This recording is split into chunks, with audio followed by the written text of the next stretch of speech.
with midterms coming up, I really don't know.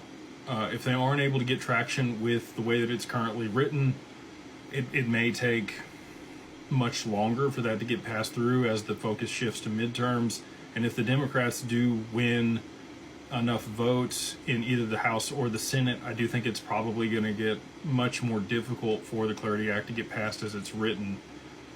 And I do think that there's a possibility that it'll get segregated. I think that the DeFi component of that may get stripped out and voted on later through a separate bill.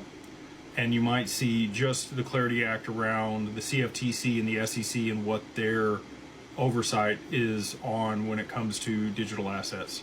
So, allegedly, this person says on TikTok, I think that there's probably going to end up being 3 different crypto bills. We had the Genius Act passed, which is great. That's going to provide demand for U.S. Treasuries for stable coins here domestically in the U.S. when the reverse carry trade unwinds.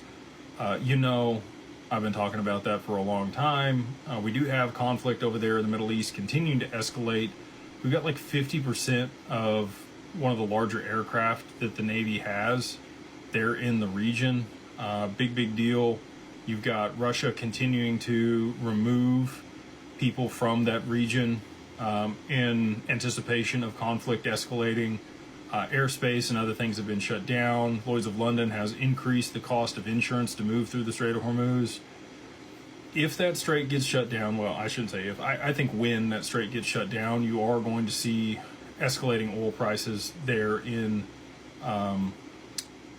really globally, but I think most dramatically for Japan, which we know is kind of the catalyst for the reverse carry trade unwinding. If they do decide to raise interest rates aggressively, you're going to see bond yields spike, and you're going to see a rotation out of U.S. Treasuries into the Japanese bonds that are issued by the BOJ.